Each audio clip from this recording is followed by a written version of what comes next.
São 28 versículos. Normalmente a gente lê textos mais curtos para facilitar a concentração, mas hoje eu gostaria que você tivesse essa decisão de se concentrar na leitura. Por quê? Porque todo esse texto vai mostrar os princípios para que essa geração de Samuel ela nasça, para que essa geração de Samuel ela se fortaleça. Então antes nós vamos pedir ao Senhor que guarde a nossa mente, que renove a nossa mente, nós possamos compreender aquilo que está escrito, não a partir de nós mesmos, mas a partir da própria ação de Deus na nossa vida. Pode trocar o slide. Você pode fechar os seus olhos e orar. Fala: Deus, eu não vim aqui simplesmente para preencher a agenda do domingo. Eu vim aqui para ouvir o Senhor. Eu vim aqui para que o Senhor ministre o meu coração. Eu vim aqui para perceber coisas que o Senhor tem para mim, coisas que o Senhor tem para me dar, ou melhor, que já me deu e eu não estou percebendo. Eu quero perceber claramente na minha vida aquilo que me impede de viver como uma geração que se estabelece para estabelecer o reino de Deus aqui na terra. Ora pelo seu irmão agora, ora por ele, ora por aqueles que estão aqui que não conhecem a Jesus ainda, para que nessa noite seja o tempo deles conhecerem, eles serem tocados pelo amor de Deus. Ora para o seu irmão se fortalecer na fé, enquanto ele ouve a palavra.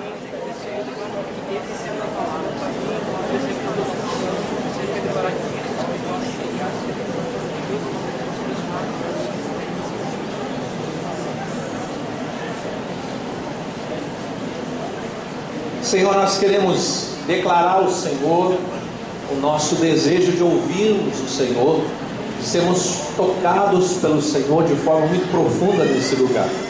Nós queremos declarar que a nossa mente nesse lugar ela será renovada. Amém. E o Senhor nos preparará para uma experiência profunda de transformação a partir daquilo que nós ouvimos.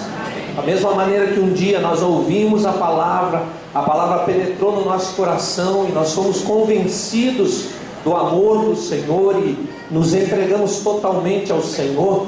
Nós queremos ser envolvidos novamente por essa palavra e sermos impulsionados a um nível de mudança que mostre, que manifeste o reino do Senhor aqui na terra.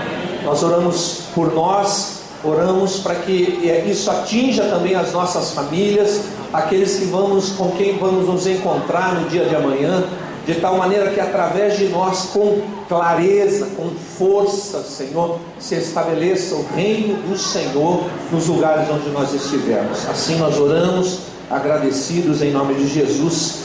Amém. Amém, querido.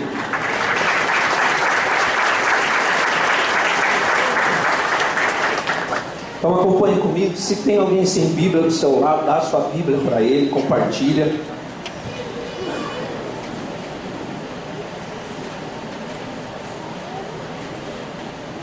Se você perceber com dificuldade para respirar, com dificuldade para falar, fique tranquilo, eu não estou morrendo. Só que eu fui jogar bola segunda-feira e teve um moço lá que tem idade para ser meu neto, quase me atravessou no meio. Ele não conseguiu atravessar porque eu não sou virtual, eu sou de carne e osso. Então ele deu uma pancada aqui no peito que eu estou vendo estrelinha até hoje. E aí hoje especificamente, talvez por causa do frio e dos 53 anos, está doendo mais do que o normal. Amém? Mas fique tranquilo, eu sobrevivo. Só não vou jogar amanhã, porque senão você vai ficar preocupado demais comigo. 1 Samuel, a partir do verso 1 do capítulo 1, diz assim, fala sobre o nascimento de Samuel.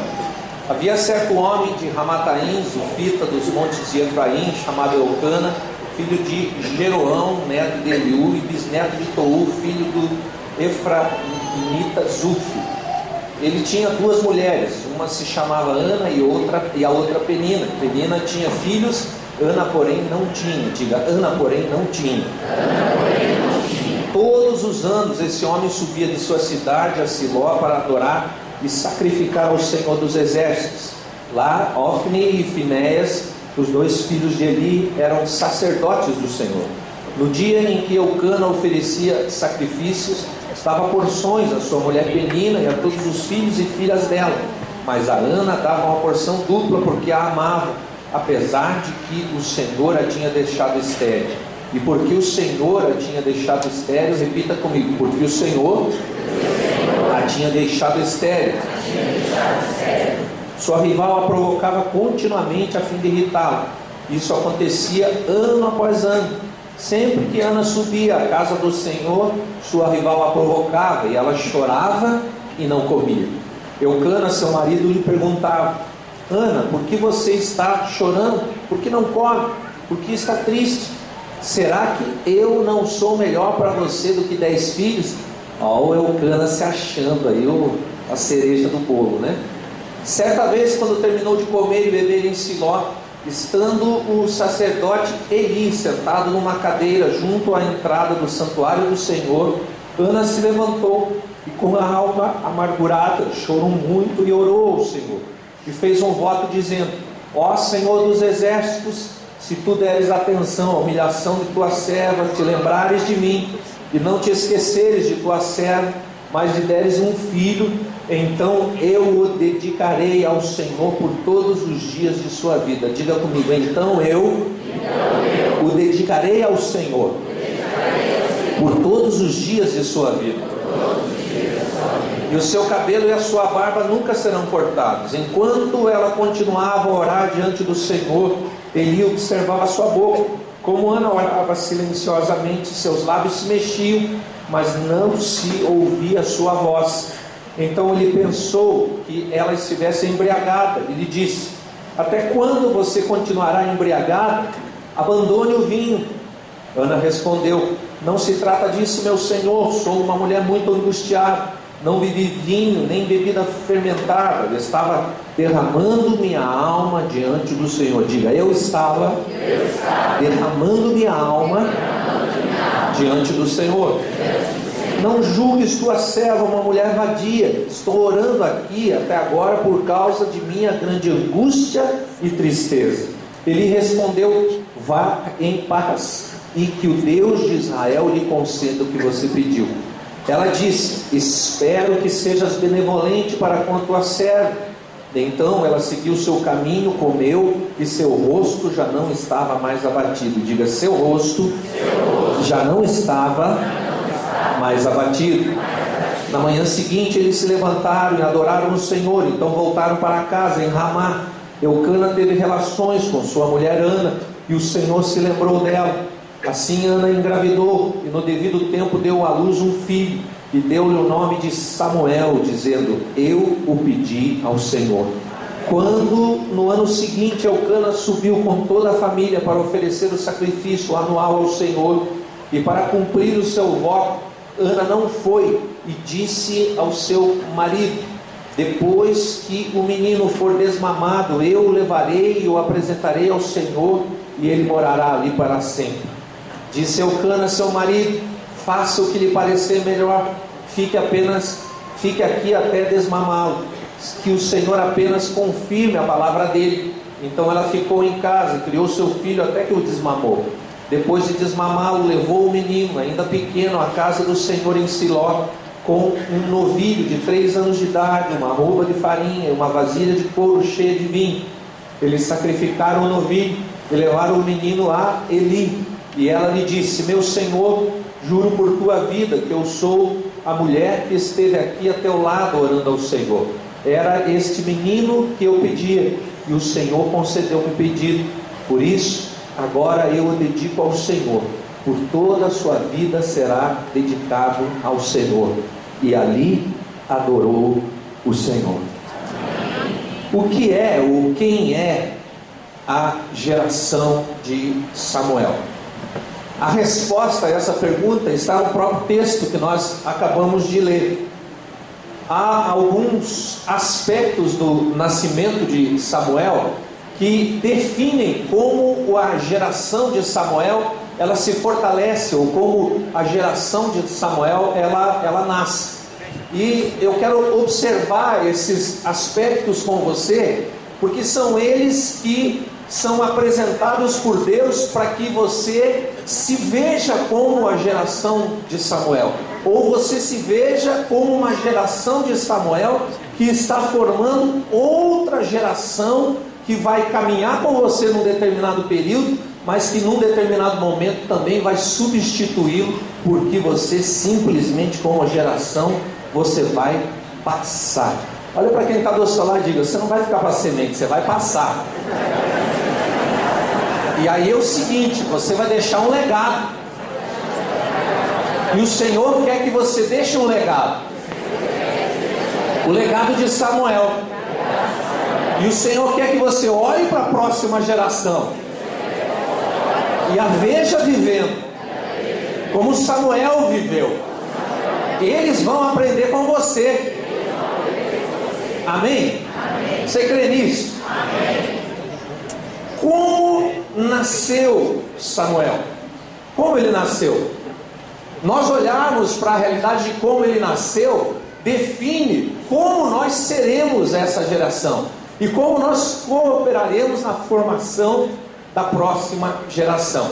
Em primeiro lugar, Samuel, ou a geração de Samuel, é fruto de uma ação de Deus. Por mais que nós estejamos decididos a viver o que Deus tem para nós, por mais que nós queiramos, olhando para a palavra de Deus, viver aquilo que Deus preparou para nós, sem a ação de Deus, nós não conseguiremos. Se não houver um manifestado poder de Deus, nós seremos frustrados. Por quê? Porque por mais que nós queiramos, nós não temos capacidade de viver. Então nós, como geração de Samuel, somos formados a partir de uma ação de Deus. Quando nós somos tocados pelo Espírito de Deus, quando nós compreendemos que a história de Jesus, da sua morte, do seu nascimento, da sua morte, da sua ressurreição, não era apenas uma história, não fomos nós que simplesmente nos entregamos a Ele. Na verdade, Ele foi nos atraindo até que chegou um momento em que nós não resistimos mais ao amor dEle e simplesmente nos deixamos envolver por esse amor. Não houve e nunca haverá mérito algum, nem em mim e nem em você. Tudo é uma ação de Deus. E nós vamos respondendo a essa ação. E à medida que nós vamos respondendo a essa ação, olhando para nós mesmos, olhando para Deus, olhando para os projetos dele, as coisas vão sendo construídas na nossa vida. Diga: eu preciso responder a Deus. A ação de Deus, ou a própria resposta nossa à ação de Deus, elas são sobrenaturais. Não imagine que você é capaz de atender aos atributos, às qualidades que Deus revelou a respeito dos seus filhos. Não imagine isso. Não imagine que um dia você vai ser perfeito. Não imagine que são os seus atos de justiça, são os seus atos de boa moral que agradam a Deus. O que agrada a Deus é aquele que vive pela fé, aquele que diz assim: eu não posso, mas aquele que habita em mim pode todas as coisas. Quando Ana deu de cara com a realidade da esterilidade dela, durante algum tempo ela de repente foi no ginecologista. Tinha um ginecologista na época lá que era o bambambam da obstetrícia, da ginecologia, e ele tinha um tratamento específico. E Ana ia no consultório. Não está na Bíblia, eu só estou viajando com você. Por quê? Porque a mulher do fluxo de sangue, lembra que foi curada por Jesus? Ela gastou tudo que ela tinha nos médicos. E os homens, eles são assim: primeiro eles tentam do seu jeito, primeiro eles tentam de acordo com o seu conhecimento, mas há um momento em que se esgotam todos os recursos. Se fez tudo o que se imaginou que poderia ser feito, e o milagre não aconteceu. Por quê? Porque milagre só acontece quando a ação de Deus é estabelecida. A Ana, com certeza, ela procurou os recursos da época, mas quanto mais ela dependia dos homens, mais ela se frustrava. Até Eucana quis dar uma de bacana, porque ele falou: eu não sou suficiente para você, mais do que 10 filhos. Daí não tem no texto, mas obviamente ela disse: não, eu quero um filho, eu quero esse filho, há um desejo no meu coração. E aí ele não vai buscar Eucana, ela não vai buscar Eucana, não, o responsável é você, não.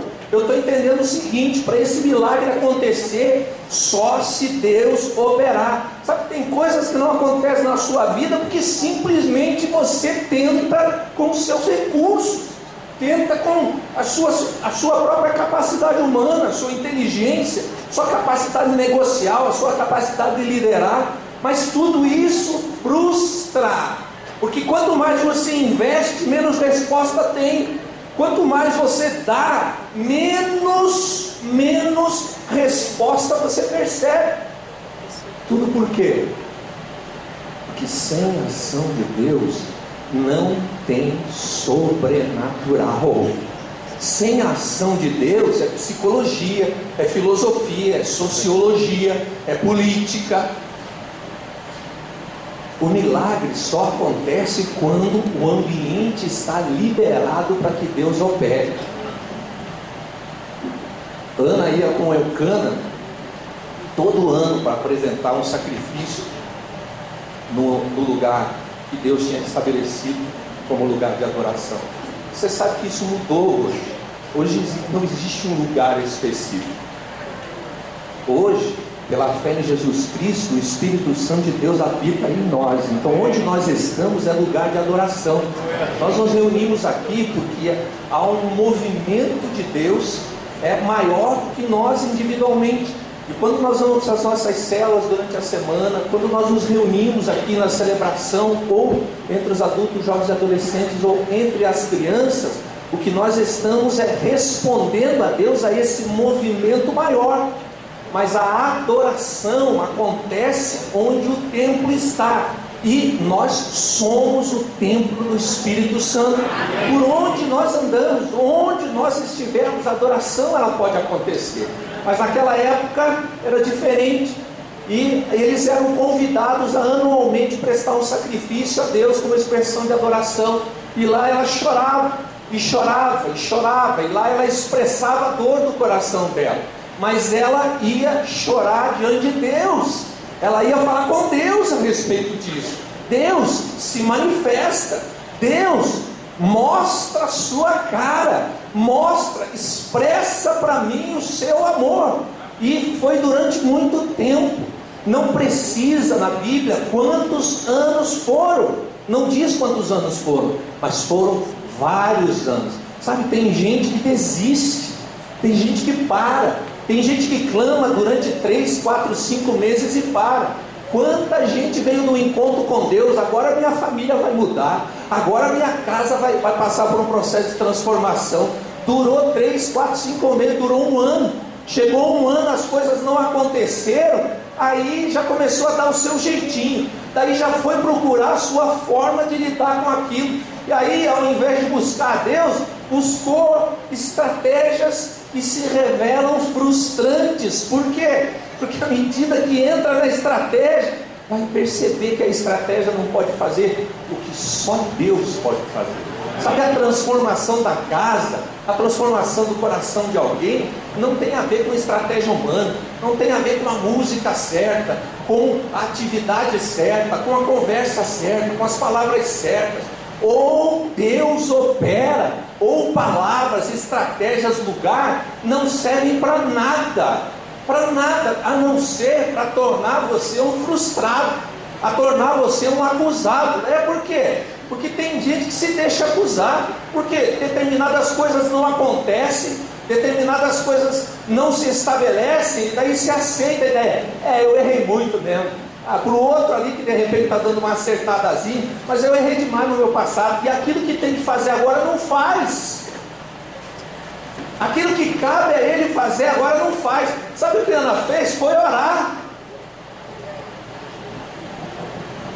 Você que está diante da esterilidade, como Ana estava, a sua vida de oração, o seu clamor, o seu choro, manifesta a realidade que você está buscando a Deus? Porque se não manifestar, desculpe dizer, mas a frustração só vai aumentar. a dor só vai aumentar. Ana buscou a Deus, por quê? Porque ela percebeu, essa esterilidade só Deus pode mudar. Agora olha só, a sua vida é estéril. O que você produz em termos de eternidade? Essa esterilidade que fala de frutos que não permanecem. Como você lida com ela? Você se humilha e vai buscar a Deus. Você para ouvir outras pessoas que passaram pela mesma realidade e que buscaram a Deus e que encontraram em Deus descanso e puderam ver o milagre sobrenatural acontecendo? Ou você simplesmente se vira e faz do seu jeito?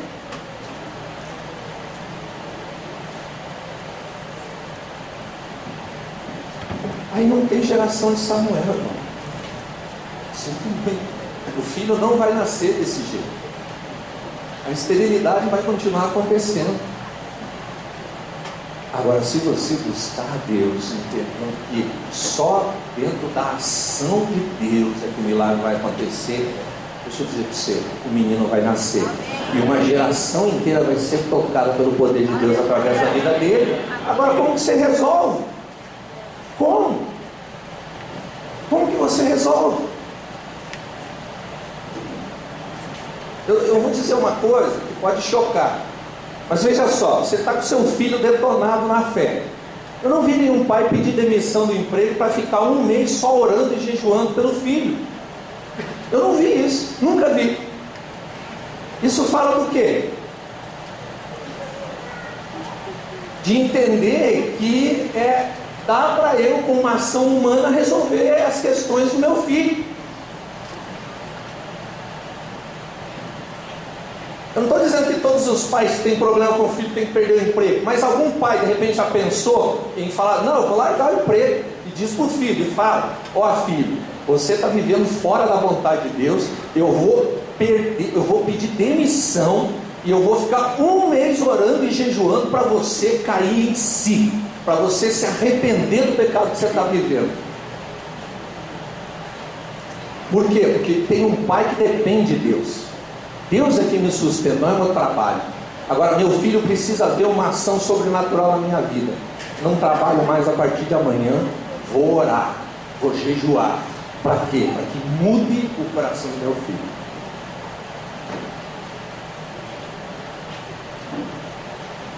Muitas coisas não acontecem porque nós imaginamos que o milagre vai acontecer. Mas olha para Ana. Ana chorando. Só conta o choro dela ali. Mas e o choro entre um encontro e outro encontro? E o clamor entre um encontro e outro encontro? E o encontro no ano seguinte? Sabe, você que está aqui, você que foi tocado pelo poder de Deus e se converteu, você é fruto de uma ação de Deus. Houve um dia que quase a gente desistiu de você. Mas por que nós não desistimos? Porque nós caímos em nós mesmos de que você só estaria aqui se Deus operasse. E daí, ao invés de tentar convencer de alguma coisa, nós oramos, choramos, jejuamos por você. E é por isso que hoje você pode experimentar uma realidade nova na sua vida.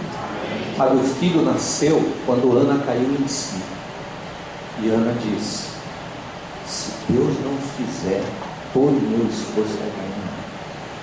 Olha para o seu irmão, seja profeta e diga: irmão, se Deus não fizer, todo o seu esforço vai dar em frustração. A geração de Samuel é fruto, em primeiro lugar, do quê? Olá, irmão, você estava aqui comigo? A geração de Samuel é fruto, em primeiro lugar, mas também a geração de Samuel é fruto de um clamor. Sabe, Ana ficou indignada com a esterilidade. Ana olhou para outras mulheres que eram mães e falou: não, eu nasci para ser mãe, e enquanto eu não for mãe, eu vou incomodar a Deus. Enquanto eu não for mãe, eu vou falar para Deus do meu desejo de ser mãe. Enquanto eu não for mãe, enquanto meu milagre não acontecer, Deus vai ouvir todos os dias o meu clamor. Todos os dias Deus vai ouvir a minha indignação. Não é isso que o Senhor tem para mim. Não é isso que o Senhor tem para mim, uma casa dividida. Alguns falam, eu sou o único crente na minha casa. Não, quando você se converteu do seu mau caminho, o Senhor estabeleceu ali uma bomba relógio que está prestes a explodir, e a toda a sua casa servirá ao Senhor. Agora você precisa crer nisso, você precisa anunciar isso, você precisa declarar isso como um clamor, você precisa falar sobre isso no almoço, na janta, nas orações que você faz pela sua casa. Você precisa fazer essas declarações no jejum que você tem semanalmente. Agora, você só fala de vez em quando, isso não é indignação. Você fica se habituando. Eu me habituo com o quê? Com a realidade da minha casa. Um serve a Jesus, outro não serve a Jesus. É a decisão deles. Vou fazer o quê? Eu já tomei a minha. E aí essa atitude de coragem, essa atitude de ir para cima e quebrar tudo, acaba se tornando um negócio distante da sua vida. A Liana ficou indignada com a esterilidade. Eu não nasci para ser estéril. Eu não nasci para ficar cuidando dos filhos dos outros. Eu vou cuidar dos meus próprios filhos. Amém. Aí essa indignação fez com que ela tivesse atitude. E a atitude ela foi gradativamente aumentando. A intensidade dela foi gradativamente aumentando. Até que chegou um momento que ela não tinha nem força mais para orar. E ela só balbuciava. Meu Deus, meu Deus. Algumas coisas não acontecem na sua casa por causa disso. Não tem indignação. Você se habituou, você se adequou, você se ajustou. É assim mesmo. Uns vão, outros ficam. Uns creem, outros não creem. Sabe, um dia Deus ficou indignado com a situação do homem. Ficou indignado. Ele começou a ver a realidade do pecado na vida do homem, destruindo gerações. E ele não ficou assim indignado. Ele ficou tão indignado que ele enviou o seu próprio filho para morrer pelos pecadores, quando os pecadores não queriam nada. A indignação dele gerou uma atitude de entregar o próprio filho. É isso que nós cantamos. A razão da nossa fé é essa. A essência da nossa fé é: um dia Deus ficou indignado com o pecado. Um dia Deus pagou o preço pela sua indignação. Deus amou o mundo de tal maneira que deu o seu Filho unigênito, para que todo aquele que nele crê não pereça, mas tenha a vida eterna. Essa foi a expressão da indignação de Deus. Responde para mim, qual é a expressão da sua indignação? Qual é? Qual é a expressão da sua indignação? Com a realidade que a gente vê nessa sociedade que acha que Jesus é alguém legal, bacana, que tinha alguns conceitos morais bons, mas não olha para Jesus como aquele que veio para salvar a humanidade dela mesma, da desgraça que ela vive. Qual é a indignação na sua célula? Não tem visitante. Qual é a sua indignação? Na sua célula tem 10 visitantes, mas quantos ficam? Qual é a sua indignação? Qual? Como que você manifesta isso? Ana manifestou. Ela orava tanto que ela não tinha forças mais. E ela só balbuciava, porque o coração dela estava apertado. Ela queria ser mãe. E o desejo de Deus é que nós tenhamos muitos filhos, uma geração inteira de filhos. Mas me diga, qual é a indignação da sua vida? Qual?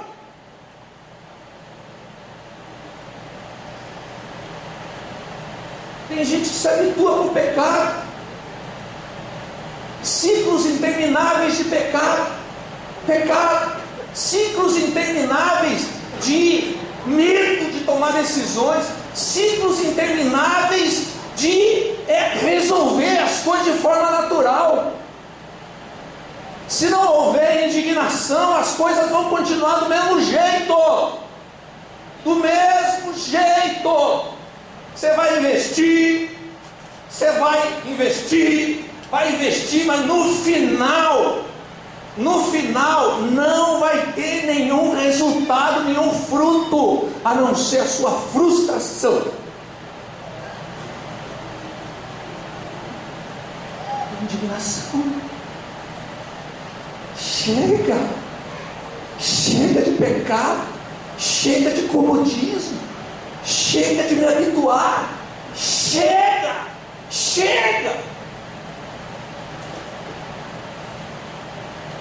Um dia isso aconteceu no coração de Ana, e foi crescendo. Por quê? Porque ela buscou Deus, mas ela entendeu que uma atitude especial requer uma situação especial, requer uma atitude especial. Palavra de Deus. Eu simplesmente por causa da indignação.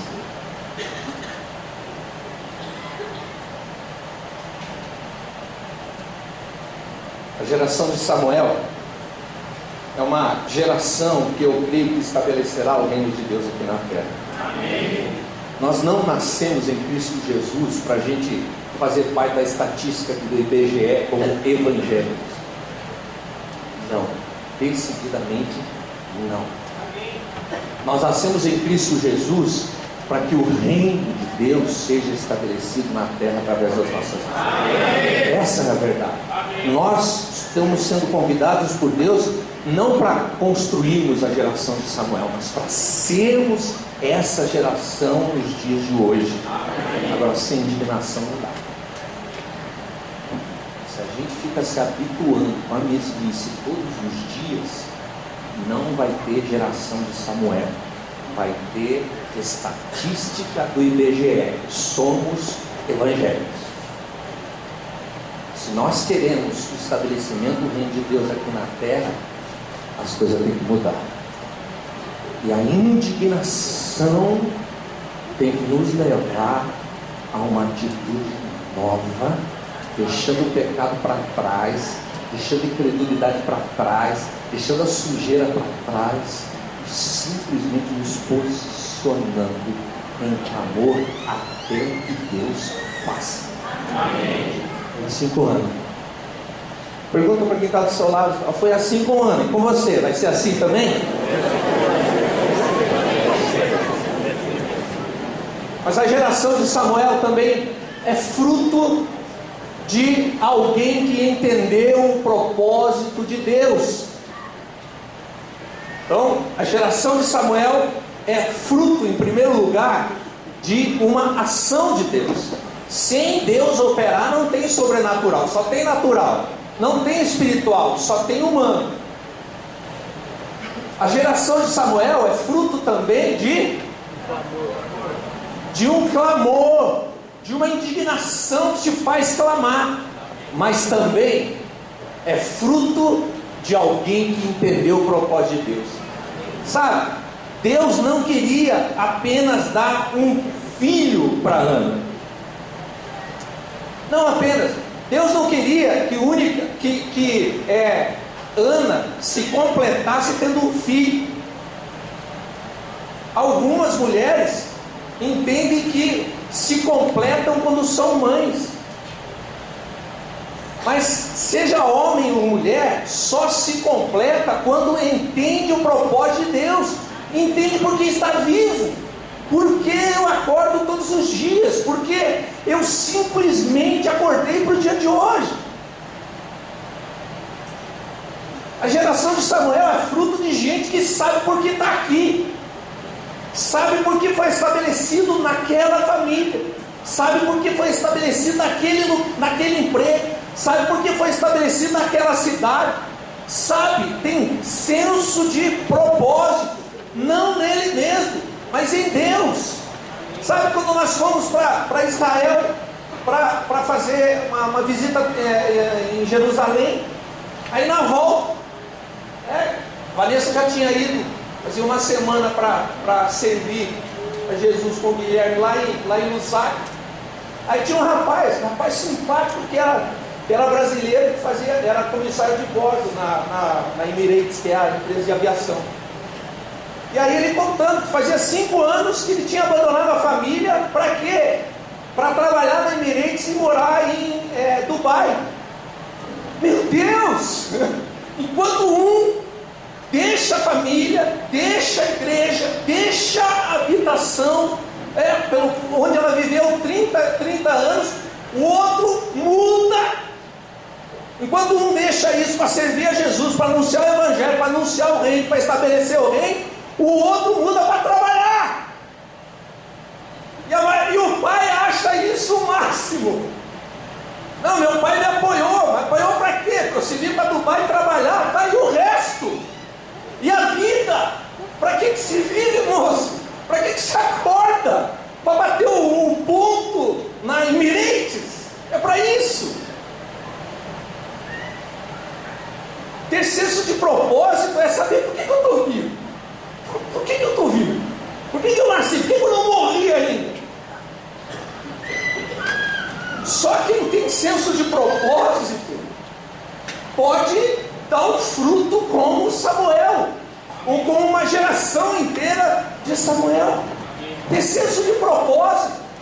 Meu Deus, quando eu tive o impacto do encontro com Jesus, minha vontade era chutar tudo no banco. Eu não quero mais essa porcaria. Não quero que isso não tenha valor eterno. Lógico, era extremo. Eu fiquei ainda alguns anos, mas Deus sabe como eu queria sair. Por quê? Porque não tinha sentido para mais trabalhar numa empresa. Trabalhar para quê? Para ganhar dinheiro, para depois morrer? Não, eu não estou dizendo que todo mundo tem que abandonar o emprego, me entenda. Mas quando eu percebi que o propósito de Deus para mim era ser pastor, eu falei, não quero mais nada do Banco do Brasil, não quero ter salário, não quero. Aí Deus depois me ensinou, não, eu vou te ensinar a ser pastor dentro do Banco do Brasil. Daí eu falei, opa, agora tem propósito, agora eu fico. Agora eu entendi, agora eu fico. Então há um propósito de Deus que tem a ver com a sua vida. Então não tem sentido viver de qualquer jeito, não tem sentido viver apático, não tem sentido acordar, faz comida, come, vai no banheiro, toma banho, dorme, conversa com alguns, acorda no outro dia. Para quê? Meu Deus!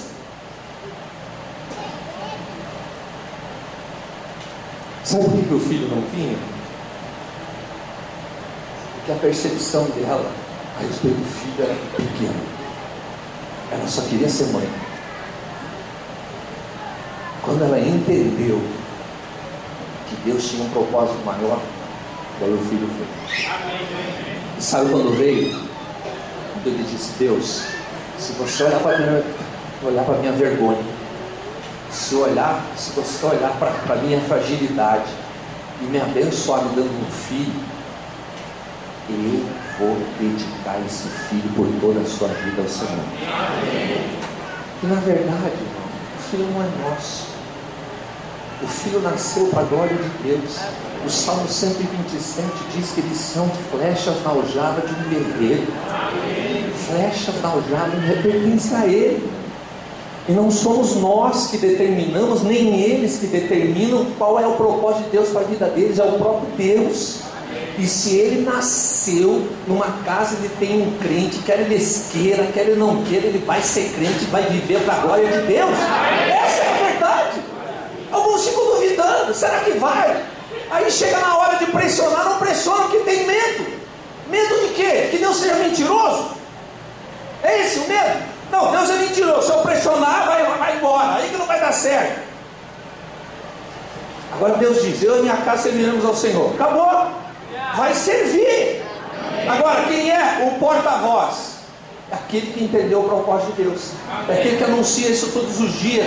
É aquele que não se abate diante da adversidade. É aquele que sabe que está indo trabalhar. É aquele que sabe porque na hora do almoço ele vai orar. Ele sabe porque ele está jejuando naquele dia. Ele sabe, simplesmente ele sabe. Houve um momento em que Ana soube: Deus vai gerar alguém grande através do meu ventre. Deus vai impactar uma geração inteira através da criança que virá no meu ventre. E ela pediu um menino. Ela pediu um menino. Por que um menino? Porque um menino seria reconhecido como um líder que Deus estava estabelecendo. Ali ela entendeu o propósito. Eu não quero ser mãe, eu quero ser mãe de um menino. Que menino? É um menino que vai mudar a história toda de Israel.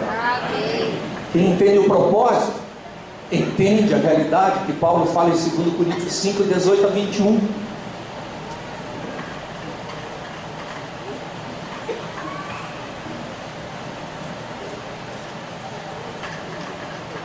Paulo diz assim: tudo isso provém de Deus, que nos reconciliou consigo mesmo por meio de Cristo, e nos deu o ministério da reconciliação, ou seja, que Deus em Cristo estava reconciliando consigo o mundo, não levando em conta os pecados dos homens, e nos confiou a mensagem da reconciliação.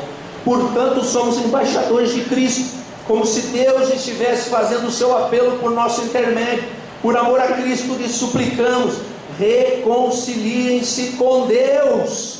Deus tornou pecado por nós aquele que não tinha pecado, para que nele nos tornássemos justiça de Deus. Esse é o propósito da nossa vida. Nós somos os ministros da reconciliação, somos embaixadores de Cristo, somos os representantes de Cristo, e a nossa mensagem é uma só: reconciliem-se com Deus. Porque Jesus veio com uma mensagem só: reconciliem-se com Deus. Por isso que em João 14,6 está escrito: eu sou o caminho, a verdade e a vida. Ninguém se reconcilia com o Pai a não ser através de mim. Isso está escrito em qualquer Bíblia. Em qualquer Bíblia está escrito isso. E é isso que nós anunciamos. Agora, para anunciar, tem que entender o propósito. Para anunciar, tem que entender que é por isso que está vivo. E se a gente não faz isso, nós estamos fora do propósito. Por isso que a vida às vezes fica um peso, fica um fardo. Por quê? Porque nós arrumamos um outro propósito. Mas o propósito é claro: Deus quer que o homem se reconcilie com Ele através de Jesus Cristo. Nós somos os porta-vozes dessa notícia. Qual é o terceiro fruto? Já lê aqui. É fruto de quê? De alguém que entendeu o propósito de Deus. Qual que é o primeiro fruto? O segundo? E o terceiro? Agora diga: o quarto é que a geração de Samuel é fruto de alguém que se submeteu à autoridade espiritual. Olha só, irmãos, como existe muito desvio, infelizmente, até nas igrejas evangélicas, se fala muito pouco sobre essa questão de autoridade, porque por conta desses desvios, quando nós falamos a respeito de autoridade, a impressão é que nós queremos ser algo diferente do que aquilo que Pedro fala na sua carta, primeira carta, no capítulo 5. Ele diz assim: não sejam manipuladores do rebanho, não sejam chefes do rebanho, não sejam os donos do rebanho, porque o rebanho já tem dono, que é Deus. Então parece que quando nós falamos a respeito de autoridade espiritual, ou de submeter a autoridade, nós queremos ensinar as pessoas a serem subservientes, a não pensarem, a não raciocinarem, a não terem opinião, a não estudarem. Muito pelo contrário. É justamente porque há o desvio que nós temos que ensinar corretamente. A realidade da autoridade espiritual é uma realidade bíblica. No livro de Romanos, capítulo 13, do verso 1 ao verso 6, diz que as autoridades foram estabelecidas por Deus, e quem não as honra, quem não se submete a elas, está debaixo de condenação. Essa é a verdade. Então nós não seguimos tudo o que a autoridade diz, se o que ela diz é contra a Bíblia e contra os princípios do reino de Deus. Mas nós não deixamos de nos submeter a ela na vida civil, ou dentro da família, ou dentro da igreja. Tem filho que olha para o pai falando alguma coisa e pensa que o pai está dando uma opinião. Desonra o pai na cara dura. Por quê? Porque não ouve o pai como autoridade espiritual. Não ouve aquilo que o pai está dizendo como vindo da parte de Deus, para estabelecer padrão na casa. Desonra, rebelde, não se submete à autoridade espiritual. Tem pai que não exerce autoridade. Por quê? Que deixa que na casa todo mundo faça as coisas do jeito que bem entenda. Isso não é o princípio bíblico. Mas por que nós estamos falando isso? Por quê? Porque houve um momento em que uma autoridade que estava desqualificada deu uma palavra para Ana. Eli era o sacerdote, e porque ele não educava, formava os filhos de acordo com o propósito de Deus, ele foi reprovado no sacerdócio, e ele não apenas perdeu a condição de sacerdote, mas toda a descendência dele perdeu a condição de sacerdote. Ele já estava reprovado, porque ele honrava mais os filhos do que a Deus. Mas mesmo assim, naquele momento em que ele estava tão cego espiritualmente, que ele pensa que Ana está bêbada, e Ana estava com o coração apertado, atribulado, por causa da dor, da esterilidade, ele, porque era cego espiritualmente, ele simplesmente diz para ela algo que na normalidade ia fazer com que ela se revoltasse, e disse: você não está vendo a minha dor? Que porcaria de sacerdote que você é, que líder espiritual que você é, que não consegue discernir entre estar bêbado e estar com o coração apertado a ponto de não conseguir nem falar na oração. Mas ela não agiu assim. Ela chamou ele de Senhor, porque ela reconheceu que apesar de Eli ter sido reprovado e seus filhos reprovados, e a postura deles já era uma postura conhecida de reprovação, Deus não tinha tirado Eli da condição de autoridade. E ela para e ouve, e ele diz para ela: seja feito conforme aquilo que está no seu coração. Quando ela sai, ela come. Diz a Bíblia que o rosto dela não estava mais abatido. Por quê? Porque ela tinha recebido uma palavra de Deus através da autoridade. Tem algumas coisas que não acontecem porque a palavra da autoridade é uma palavra qualquer. Palavra qualquer. Já cansei de dar direção muitas vezes que os irmãos e as irmãs ouvem como se fosse uma palavra qualquer, como se fosse uma opinião. E aí o fruto é diferente. Aí não tem milagre. Aí não tem geração de Samuel. Aí tem que ter dor, afastamento do propósito de Deus, gente abandonando liderança. Mas por quê? Porque geração de Samuel é fruto também de alguém que se submeteu à autoridade espiritual, como Ana. Ela se submeteu. Ela foi para casa. Eucana fez o que lhe cabia. O marido fez o que lhe cabia. Teve relação sexual com ela. Aí o filho nasce. Chega um momento em que ela desmama o menino, e ela leva o menino E ela consagra o menino, entregando o menino para o sacerdote, ele, o mesmo que já estava reprovado por Deus. Mas porque ela sabia que havia uma ação de Deus, e Samuel tinha sido levantado por algum propósito muito maior do que ela ser mãe, ela simplesmente descansou, entrega o menino. O menino cresce e o menino se revela um dos maiores líderes de Israel e um dos homens que foi usado por Deus para que Israel fosse atraído para ele. Simples assim. A geração de Samuel é fruto. O fruto fala de um trabalho feito. O fruto fala de um processo sendo vivido. O fruto fala de uma direção sendo tomada e ninguém nem nada desviando a sua atenção pela direção. E aí as coisas acontecem.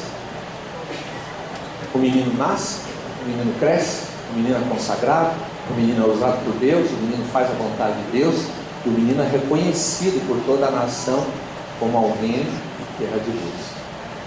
A geração de Samuel é essa geração que é reconhecida como uma geração que pertence a Deus. Esse é o propósito de Deus para mim e para você nesse tempo das nossas vidas, sermos reconhecidos entre os homens como homens e mulheres que pertencem a Deus. Nós somos essa geração de Samuel, não vamos ser. Não vamos ser. Agora, há uma geração que está olhando para nós. Sabe a Viviane, que é a mãe da Lorena, ela teve muitas oportunidades de se perder. Muitas. Houve vários convites para que num determinado momento ela simplesmente desistisse. E a Lorena sempre olhou para ela. A Lorena está vindo cantar hoje, não é porque nós precisávamos de uma menina para cantar, para representar as crianças. A Lorena foi pensada por Deus